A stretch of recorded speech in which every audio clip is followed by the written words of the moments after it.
오늘 하나님께서 우리에게 주시는 말씀 같이 보겠습니다. 마태복음 17장 24절에서 27절입니다.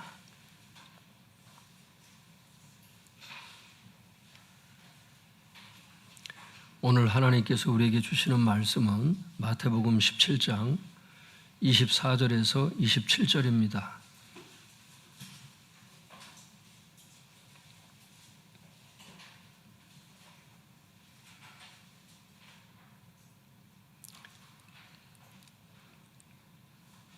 교독하도록 하겠습니다. 24절에서 27절입니다. 제가 먼저 읽도록 하겠습니다. 가버나움에 이르니 반세겔 받는 자들이 베드로에게 나와 이르되 너의 선생은 반세겔을 내지 아니하느냐.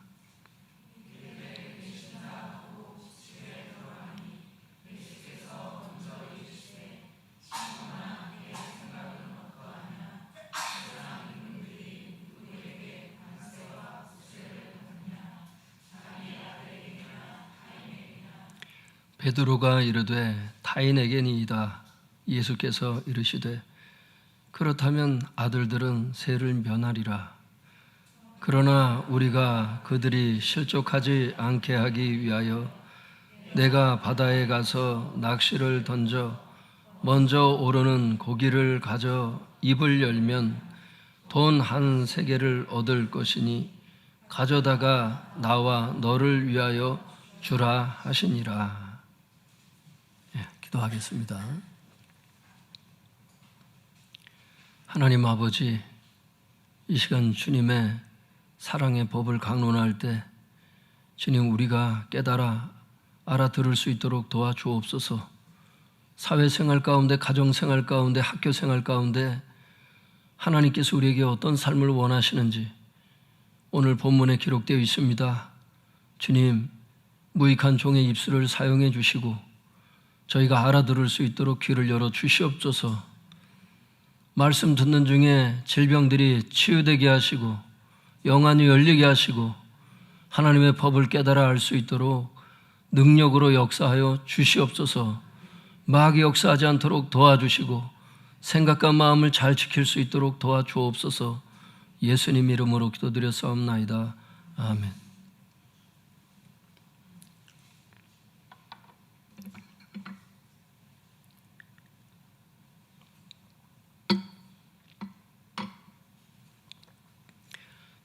오늘 제목을 한번 따라해 주시면 감사하겠습니다. 성전세를 내신 예수님. 성전세를 내신 예수님. 오늘 제목은요, 성전세를 내신 예수님. 이런 제목이 되겠습니다. 24절 말씀 같이 읽어보겠습니다. 시작. 가버나움에 이르니 반세겔 받는 자들이 베드로에게 나와 이르되 너의 선생은 반세겔을 내지 아니하느냐. 24절에 보면 성도님들 거기 가버나움에 이르렀다. 이게 누가 이르렀다는 거예요? 앞에 이렇게 쭉 읽어보면 예수님과 그 제자들이 가버나움에 도착을 했다는 거예요. 여기에 도착하니까 여기에 베드로의 집이 있었거든요. 거기에서 주님께서 베드로의 집을 근거 삼아서 사역하시곤 했었거든요. 거기가 사역의 기지처럼 사용했던 곳인데 가버나움에 딱 도착하니까 반세겔 받는 자들이, 반세겔이라는 게, 세겔이라는 게 도대체 뭘까? 거기 27절 제일 끝에 보면 27절 거기 끝부분에 보면은 돈 한 세겔 이렇게 돼 있는 거 보니까 반세겔이라는 것은 돈이구나, 이걸 알 수가 있어요. 그때 당시 사용했던 돈이구나. 반세겔이 도대체 뭐냐? 여기서 얘기하는 것은 성전세를 얘기하는 거예요. 성전세. 이스라엘 백성이 이제 그 20세 이상이 된 그 장정들 같은 경우에는 성전세를 냈어요. 1년 동안 내는 그 비용이 뭐냐면 반세겔. 그래서 구약 그 제사제도 있었잖아요. 그거를 실행할 수 있는데 사용했고, 그 다음에 성전 관리하는데 이제 쓰는 돈이에요. 그 성전세가. 그 성전세를 받는 사람이 1인당 반세겔을 내야 되는 거예요. 20세 이상 된 이스라엘 남자들은 다 이걸 그렇게 하는 건데 강제성이 있던 건 아니에요. 자발적으로 그냥 내는 거야. 안 내도 상관없어. 근데 이제 보통 이제 내는 그런 어떤 분위기가 있었던 거죠. 반세겔 받는 자들이 베드로에게 나와서 이렇게 얘기를 하는 거예요. 너희 선생님, 예수님은 반세겔을 내지 아니하느냐? 성전세 안 낼 거야? 이거 물어보는 거예요. 강제성이 없으니까 이 정도지. 이 강제성이라면 가서 막 혼냈겠죠, 막. 그러니까 이 정도로 얘기를 하는 거예요. 어쨌든 꼭 낼 필요도 없는데 와가지고 지금 성전세 내지 않느냐고 이렇게 물어보는 거예요. 그러니까 베드로가 뭐라 그러냐면 25절, 26절 같이 읽어보겠습니다. 시작. 이르되 내신다 하고 집에 들어가니 예수께서 먼저 이르시되 시몬아 내 생각은 어떠하냐? 세상 임금들이 누구에게 관세와 국세를 받느냐? 자기 아들에게냐 타인에게냐? 베드로가 이르되 타인에게니이다. 예수께서 이르시되 그렇다면 아들들은 세를 면하리라. 그러니까 25절에 베드로가 그 성전세 받는 사람에게 뭐라고 뭐라고 얘기를 했냐면 내신다 이렇게 대답을 하는 거예요. 예수님께 여쭤보지도 않고 예수님께 돈을 주실 분이 예수님인데 이거 본인이 내겠다고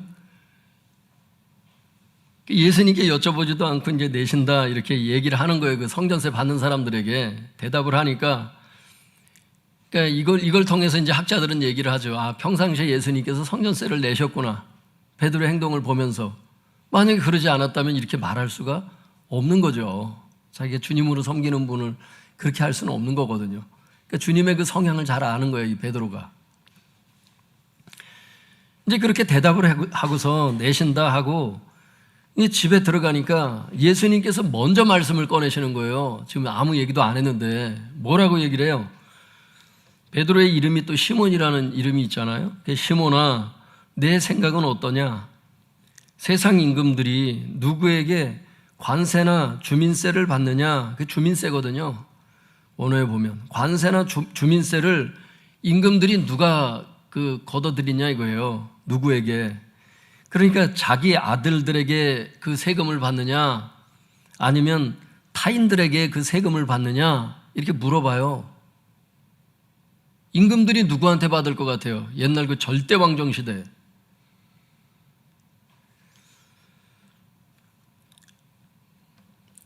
그러니까 베드로가 26절에 타인들에게입니다 이렇게 대답을 해요. 맞죠? 자기 아들들에게 그 세금 받아서 뭐에다 쓰겠어? 왕들이. 그러니까 예수님께서 다시 베드로에게 말씀하는 거예요. 그렇다면 아들들은 세금을 면하리라 이렇게. 그렇다면 아들들은 세금을 면하리라. 여기에 대해서 이제 조금 이따 좀 살펴보고요. 여기서 한 가지만 좀 짚고 넘어갈게요. 그 베드로가 집에 들어가니까 예수님께서 먼저 말씀을 꺼내시잖아요. 이게 주님이시라는 걸 우리가 알아야 돼요. 우리가 주님께 말씀을 많이 말을 많이 해야 주님께서 다 알아들을 것 같은 이런 생각이 들 때가 있는데 그렇지가 않다는 거예요. 주님께서는 다른 사람하고 대화까지도 다 알아들으시는 거예요. 구약에서도 보면은 백성들이 하나님을 향해서 막 원망하는 소리를 들으시고 그대로 그냥 그들이 원망한 대로 그냥 심판하시잖아요. 하나님께서 우리의 사정을 너무나 잘 아신다. 할렐루야. 예. 주님께서 다 아시는 거야. 베드로가 지금 한 소리 듣고 왔구나. 다 아시는 거야. 마음이 좋지 않은 상태에서 지금 왔구나. 이 사람들이 좋은 마음으로 온 게 아니거든요, 이게. 주님께서 지금 우리 가운데도 이게 마음이 좋지 않은 상태에서 이렇게 오신 분들도 많이 있거든요. 끌려오신 분도 있고 여러 사람이 있어요. 여러 사람이. 지금 마음이 안 좋은 상태로 이렇게 오신 분들이 많단 말이야. 오기는 싫은데 이렇게 와야 되는 상황도 있고, 그걸 주님이 다 아신다니까, 지금. 근데 감사한 건 뭐냐면, 그게 전체적으로 이렇게 합력해서 선을 이뤄요. 그게 하나님께서 그게 다 뭔 이유가 있어서 이제 다 부르신 거죠. 하나님께서 함께 하시는 것을 알 수 있기를 바랍니다.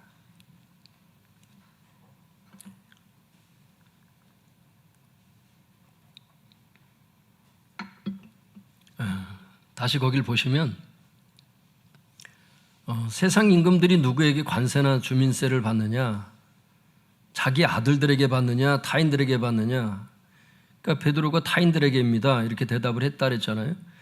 다시 베드로에게 주님께서 뭐라고 말씀하셨냐면, 그렇다면 아들들은 세금을 면하리라. 이게 도대체 무슨 말이냐? 학자들이 이렇게 이거를 설명을 잘 해놨어요. 두 학자의 글을 읽어 드릴 테니까 한번 들어보세요. 이 구절에서 예수께서는 자신이 하나님의 아들로서 당연히 성전세가 면제되어야 마땅함을 설명하신다. 즉 예수님은 지금 자신을 하나님의 아들이라고 고백한 적이 있는 베드로에게 자신의 면세권을 설명하신 것이다. 세상의 왕들보다 더 높은 분이 누구예요? 만왕의 왕이신 하나님이잖아. 하나님의 아들이 누구야? 본인이잖아. 성전이 왜 있어요? 하나님께 예배드리기 위해서 있잖아. 성전보다 더 큰 이가 누구예요? 마태복음 12장에서 우리가 봤잖아. 예수님이잖아. 예배를 받을 분이 성전세를 내겠어요? 대단히 실수를 하는 거지 지금. 그렇다면 아들들은 면세가 된다는 얘기를 하는 거예요 지금 주님께서. 세금 낼 필요 없다고. 그런데 이게 복수로 돼 있잖아요. 그러니까 또 다른 학자가 이렇게 설명을 하는 거예요. 왕의 자녀들은 신분에 알맞게 세금을 면제받는다. 이 예에서 왕은 하나님이시고 아들들은 하나님의 백성, 즉 하나님 나라의 자녀들이다. 따라서 예수의 제자들은 하나님 아버지에게 세금을 납부할 의무가 없다. 결론은 그들이 성전세의 의무로부터 자유롭다는 것이다. 무슨 얘기인지 아시겠죠? 예수님은 만왕의 왕이신 하나님의 아들이야. 세상의 왕 정도만 돼도 아들들이 면세가 돼. 근데 만왕의 왕이신 하나님의 아들은 얼마나 면세가 잘 되겠어? 그러니까 제자들은 하나님의 자녀가 되는 권세를 받았잖아요, 이미. 제자들도 역시 낼 필요가 없다는 거예요, 사실은.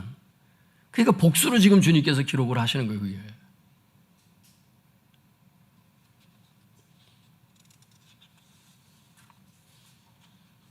이것이 예수님과 제자들이 가진 마땅한 권리라는 거예요. 하지만 주님께서 이어서 이런 말씀을 하세요.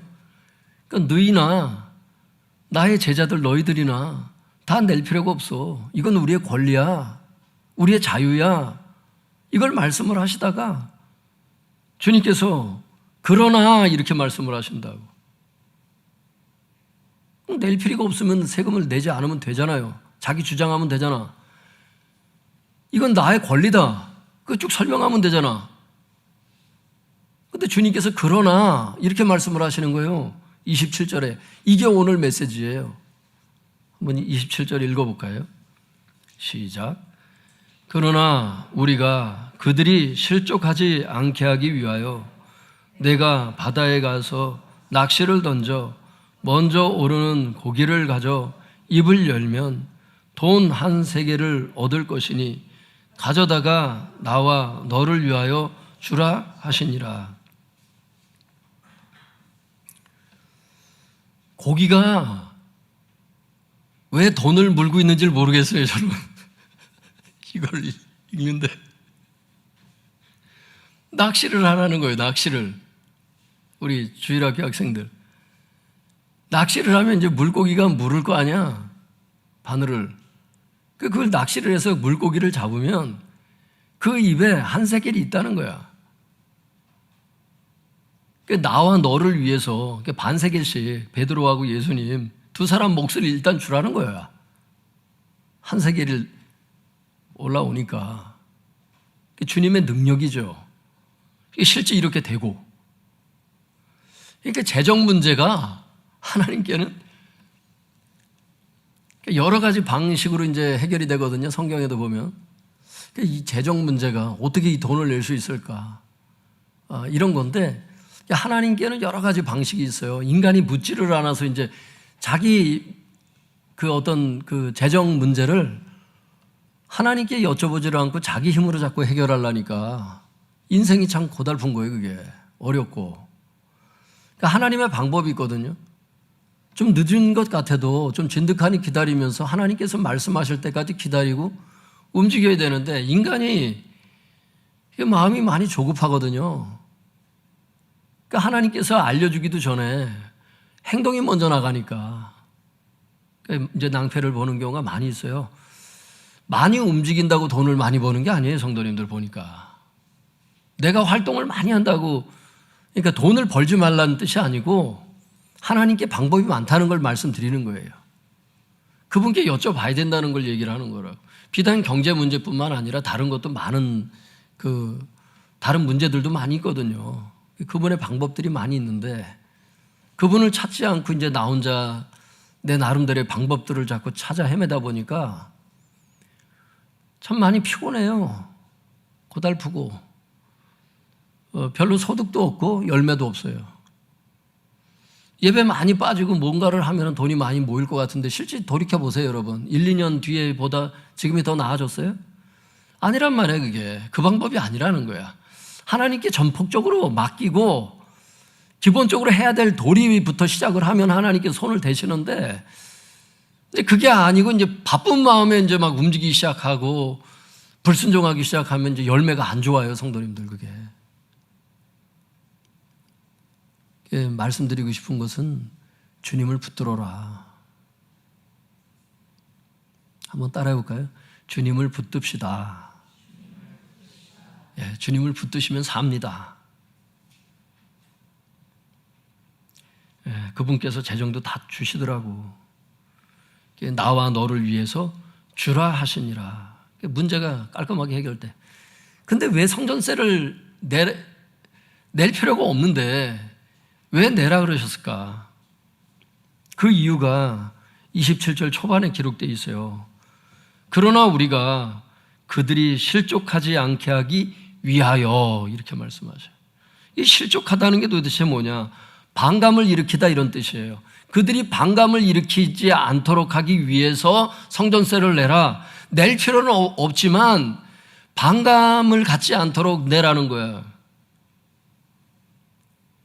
걸려 넘어지다 이런 뜻이 있거든요. 이게 걸려 넘어지지 않도록. 그러니까 성전세를 내지 않으함으로 말미암아 그 사람들이 신앙적으로 뭔가 걸려 넘어지는 게 있나 봐. 성전세 받는 사람들이. 그래서 학자들이 어떻게 해석하냐? 이 구절을 이렇게 해석해요. 예수께서는 독생자로서 성전세의 납세 의무는 없었지만 사람들이 실족하여 넘어지지 않게 하기 위하여 납세 의무를 이행하시고자 하신 것이다. 예수께서 성전세를 거부하셨다면 당시 유대인들은 예수님의 본질을 이해할 수 없었던 까닭에 예수와 그의 제자들을 율법을 파괴하고 성전 예배를 경홀히 여기는 자들이라고 매도하여 결국 복음을 배척하고 예수를 종교적으로 박해할 것이 뻔했다. 오해를 하는 거예요. 율법을 파괴하는구나. 성전세도 안 내는 거 보니까 성전 예배를 경홀히 여기는 자들이구나. 이렇게 생각하면 예수님이 전하는 복음을 반감을 갖고 배척하게 되잖아요. 박해하게 되잖아요. 그러면 그 사람들이 구원을 못 받잖아. 이 사실을 누구보다도 잘 알고 계신 예수께서는 그들과의 정면 충돌을 피하기 위해 물러나는 지혜를 보여주신 것이다. 충돌을 피해서 그 사람들 구원하기 위해서 자기의 권리를 주장하지 않는, 자기의 그 권리를 절제하는, 이게 교훈인 거예요. 예수님은 성전세를 내실 필요가 없었습니다. 하지만 예수님은 유대인들이 복음에 반감을 갖고 복음을 배척할까 봐, 그래서 그들이 구원을 잃어버릴까 봐 성전세를 내신 것입니다. 즉 예수님은 유대인들을 구원하기 위해서 자신의 자유와 권리를 포기하신 것입니다. 예수님의 이런 행동 원리는 나중에 바울의 행동 원리로 들어가요. 바울이 그러잖아요. 다른 사람의 유익을 위하여 너희들의 자유와 권리를 포기해라. 이게 고린도전서에 가득해. 로마서에도 있고. 예를 들어볼까요? 모든 성도는 방언 기도를 할 자유와 권리가 있죠. 야바 야바 야바 야바 야바 야바 막 방언 기도 하잖아요. 랄랄랄랄랄랄라. 방언 기도를 하는데 이게 기도인지도 모르는 사람도 있고 이 은사인지도 모르는 사람이 있어요, 성도님들. 모든 성도는 방언 기도를 할 자유와 권리가 있죠. 하지만 바울은 은사를 알지 못하는 자들이나 불신자들이 예배에 참석했을 때 그들이 오해하여 실족하지 않도록, 이 미친 사람들 아니야? 실족할 수 있잖아요. 이 교회 오지 말아야겠구나, 이럴 수 있잖아요. 그 실족하지 않도록 통역하는 자가 없으면 예배 중에는 방언 기도하지 말아라. 이게 고린도전서 14장 23절, 26절에서 28절에 기록되어 있는 거예요. 그래서 그들로 하여금 구원을 받게 하라. 즉 다른 사람의 구원을 위해서 나의 자유와 권리를 포기하라는 것입니다.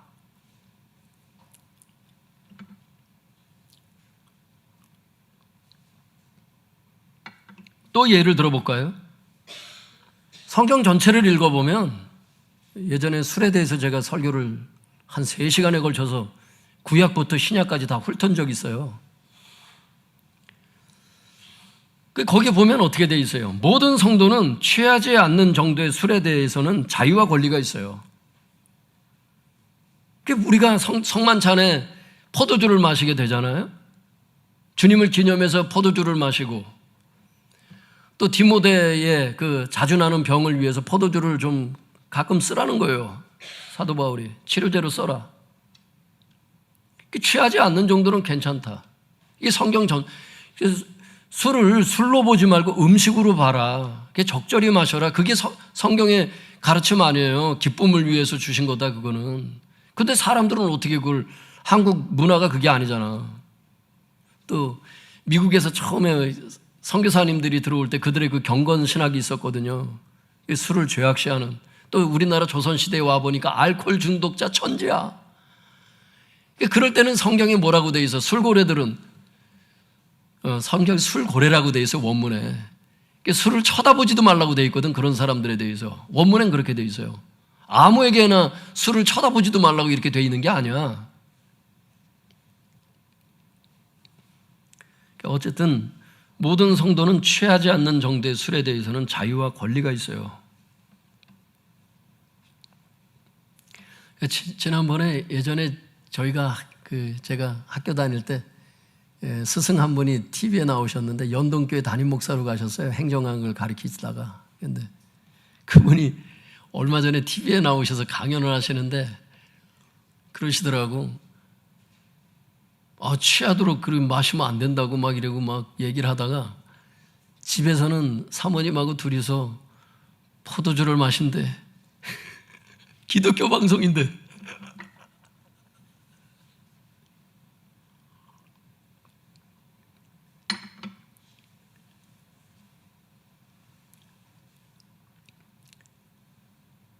적포도주는 이제 WHO에서 세계보건기구에서도 얘기하는 좋은 음식 중에 1번이 토마토고 2번이 적포도주잖아요. 그러면서 기독교 방송에 나오셔서 하시는 말씀이 다른 술 막 먹지 말고 적포도주를 드십시오. 그러는 거야. 아니 우리 교회 정도, 여러분들 정도면 말씀을 구약부터 신약까지 쭉 얘기를 해드리니까 여러분 이해를 하시고 시험 드는 분들이 없는데 전국의 모든 목사님들이 그런 의견을 다 수용하는 건 아니거든요. 모든 성도들이. 그걸 나와서 그렇게 얘기를 하더라고. 그런데 이분 하시는 말씀이 그거예요. 개인적으로 이렇게 조금 마시는 한 잔 정도 마시는 걸 가지고 죄라고 성경이 얘기하지 않는다. 그런데 시중에 나가가지고 목사가 술을 마시고 돌아다녀 봐라. 한국 사회에서 내가 덕이 되겠냐 그러시더라고. 여러분, 사도 바울이 얘기한 게 바로 정확하게 그 목사님이 말씀하신 그 얘기야. 모든 성도는 취하지 않는 정도의 술에 대해서는 자유와 권리가 있다는 거예요. 하지만 바울은 절대 음주해서는 안 된다고 믿는 믿음이 약한 형제가 있다는 거야. 믿음이 약한 형제. 술은 한 잔도 먹으면 안 된다고 하는 이런 생각을 갖고 있는 분들이 지금도 한국 교회는 태반이에요. 그런데 사도 바울은 이 사람들을 믿음이 약한 형제라고 기록하고 있어. 믿음이 약한 형제가 그런 사람이 술자리에 함께 있어. 또 직장에서나 어디에서나 함께 있어. 그런데 그의 믿음에 걸림이 되지 않도록 그러면 금주하라는 거예요. 그게 어디 나와요? 로마서 14장 20절에서 21절에 그 얘기예요, 그게. 그래서 그의 약한 믿음을 무너뜨리지 말고 구원시키라는 거예요. 아, 저 구역장님 믿음이 좋은 줄 알았더니 저런해줘요. 호프집에서 만난 저 사람 저걸. 이러면 그냥 나가 떨어지는 거예요, 그냥. 아예 하나님만 보고 신앙생활을 해야죠. 왜 사람을 보십니까? 이렇게 말은 해도 교회 지도자들을 바라보게 되는 거야, 성도들은.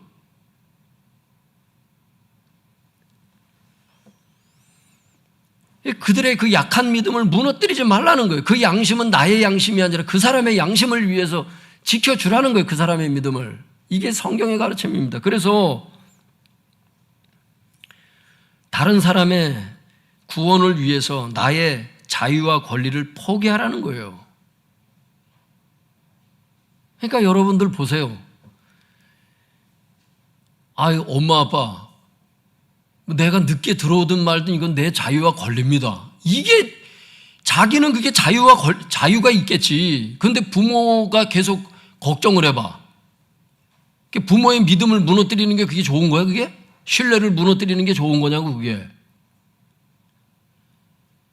신앙생활은 그렇게 하는 게 아니라는 거야. 부모도 마찬가지죠. 자식한테 신뢰를 무너뜨리는 행위들. 나의 자유와 권리가 있어도 상대방의 믿음을 무너뜨려서 그 사람이 교회에 안 나오게 만드는 그런 언행심사를 하지 말라는 거야. 부모가 자꾸 싸워. 애들이 보면서 그래. 저렇게 할 바는 차라리 교회 안 가는 게 낫다. 이렇게 자녀가 그런 악한 마음을 먹도록 그 빌미를 주는 부모는 죄를 짓는 겁니다. 성도님들 이런 얘기를 하면 안 돼요. 막 누구 마음에 상처를 줘서 이 사람이 그렇게 좀 하지 말라고 이렇게 얘기를 하는데 나의 자유와 권리라고. 이게요, 이 성경을 모르는 사람이에요. 이 사람은 고린도전서도 안 읽어본 사람이에요. 이 사람은 마태복음도 안 읽어본 사람이야. 예수님이 성전세를 왜 냈는지를. 예수님 자유대로 할 것 같으면 그분이 예배를 받으셔야 될 뿐인데 성전세를 왜 내요? 성전이 존재하는 이유가 그분을 위해서 있는 건데. 성전세를 받는 그 사람들, 유대인들, 그 사람 믿음 무너지게 해가지고 구원 못 받을까 봐 그 사람 기준에 맞춰준 거 아니야. 그러니까 내 기준대로 막 살면 안 되는 거예요. 크리스찬들은. 그거 아니에요. 그래서 여러분 교회 지도자들이나 이렇게 벌써 직분 받은 분들 나의 족적을 조심하라는 거 아니야. 내 자유와 권리가 내가 함부로 하는 것으로 내 자유로 인해서 뒤에 후배들에게 그들의 믿음을 무너뜨리게 하고 잘못된 길을 걷도록 만드는 그런 언행심사를 주의하라는 거예요. 성경에 이게 많이 기록되어 있어요. 성도님들 보면은 고린도전서에 또 어떤 게 기록되어 있어요? 예배 중에 여자가 이거 수건 쓰는 문제. 그게 지금 중동 지방에 아직도 그게 남아있죠? 여자들 그 히잡 쓰는 거. 그게 그거예요. 그게 뭐예요? 남편의 권위를 인정한다는 뜻 아니야? 내 머리 위에 이 수건이 의미하는 게 남자를 의미하잖아. 그러니까 예배 중에 여자가 이걸 쓰고서 그때 당시 예배 드렸다고 고린도 전서에 보면은, 고린도 시대에는. 그 사도 바울이 뭐라 그래? 이건 없어질 사회 어떤 관습이야, 관습. 그냥 그 지방에 그런 관습이 있는 거야. 그러니까 그걸 안 쓰고 예배드리면 여자로서는 부끄럽다는 생각을 갖게 되는 그런 시대를 살았어요. 그러니까 지금 천주교에서도 그 관습이 아직도 남아있죠. 손수건 하나씩 가지고 다니면서 미사 때 이걸 올린다고. 그게 왜 생겼는데 그게 사회 관습이었거든요. 그러니까 사도 바울이 그러잖아. 관습을 따라주라는 거야. 외부에서 온 선교사님들 같은 경우는 지금 어떻게 해야 되겠어 그러면? 아니 나는 자유세계에서 와가지고 지금 그냥 전도하러 온 사람인데 내가 뭐하러 그걸 써요? 얘기를 할 수는 있는데 나의 자유가 복음에 대해서 반감을 갖게 해서 아예 멀어진다면 전도 자체가 안 되는데? 사도 바울이 뭐라래? 따라주라잖아. 또 노예제도 있었잖아요. 노예제도가 없어진 게 얼마 안 됐어요, 성도님들. 미국의 남북전쟁이 그게 뭔데? 노예제도 때문에 그 발발된 그 중요한 이슈잖아요, 그게. 그 링컨이 참 애를 쓰고 그랬는데 그 사회 제도죠, 노예 문제는. 근데 이제 이런 게 있는 거예요. 사도 바울 시대도 이제 로마 시대니까 이게 주종 관계가 있었거든요. 주인이 있고 종이 있고 주종 관계가 있었다고. 근데 둘 다 전도돼서 교회를 왔네? 그게 누가 있어? 빌레몬서가 그래서 기록된 거 아니에요. 그 빌레몬이라고 하는 사람의 그 종이, 노예가 누가 있어? 오네시모가 있었잖아. 둘 다 교회를 다녔잖아. 근데 어떻게 되는 거예요? 똑같은 형제라는 거야. 예를 들어서 교회를 따고 왔는데 자기 주인이 있고 노예가 같이 예배를 드려. 그리스도 안에서 다 형제요 자매라 그랬더니 이게 함부로 이제 막 주인한테 해가지고 전도가 안 되는 거야. 예를 들면 복음에 반감을 갖게 걸려 넘어지게 한 거지. 그 사람의 자유가 걸려 넘어지게 한 거지. 반대의 경우가 또 있어요. 반대의 경우가 주인이 또 자기 그 노예를 형제로 대하지 않고 진짜 세상 사람들처럼 똑같이 노예로 대하는 거야. 근데 빌레몬서에 뭐라고 기록되어 있어요? 형제처럼 대하라 이렇게 돼 있지. 그 빌레몬이 주인이었거든요. 성경은 얘기를 하잖아요. 네가 종으로 부름을 받았느냐? 자유할 수 있게 되거든 자유하라. 자유하게 되는 게 좋은 거잖아요. 노예제도가 좋은 건 아니잖아. 그러나 사회제도가 그래서 그걸 갑자기 철폐하게 되면 실족해서 넘어지는 사람들이 있거든. 복음에 대해서 반감을 갖는 사람들이 있잖아. 그러니까 어차피 없어질 거니까 일단은 따라줘서 복음을 전해서 그 사람 생명 살리는 게 더 급선무 아니냐. 이게 성경의 가르침이잖아요. 어떤 게 지혜예요, 성도님들? 충돌을 피해서 일단은 나의 자유와 권리를 포기함으로 그 사람을 구원해내는 게 급선무 아니겠냐 이거야.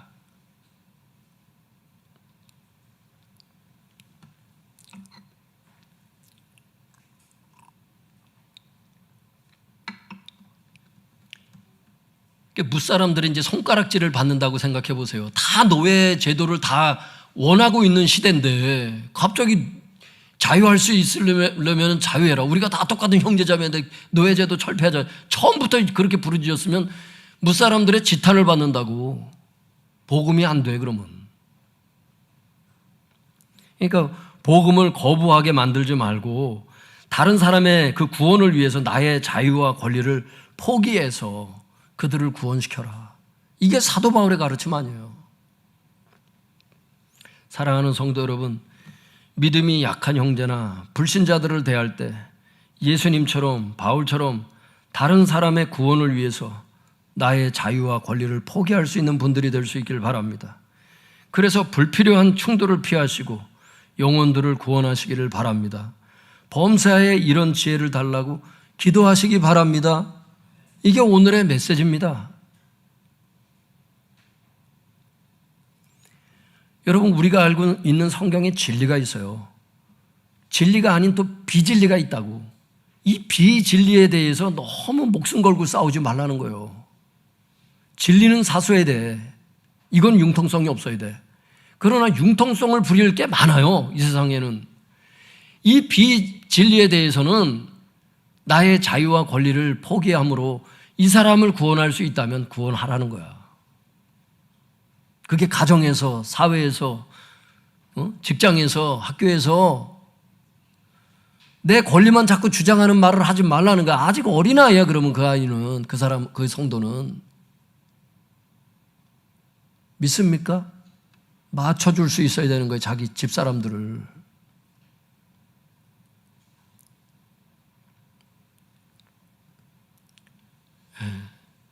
한번 돌이켜보세요, 성도님들. 일주일의 삶을 통해서 어떤 충돌이 있었는지를. 그걸 피할 수 있는 방법은 없었을까요? 예수님도 충돌하려면 얼마든지 충돌할 수 있는 거예요, 이게 지금. 그 불필요한 충돌을 피하신 거야. 할 말이 없어서가 아니야. 그렇게 해가지고는 영혼을 구원할 수 없기 때문이지. 여러분, 우리의 생각과 마음의 수준을 높일 수 있기를 바랍니다. 이것을 놓고 지혜를 달라고 기도하세요. 사랑을 달라고 기도하세요. 이 말씀을 붙잡고 다 같이 주여 주여 부르짖고 통성에서 같이 기도하겠습니다. 주여.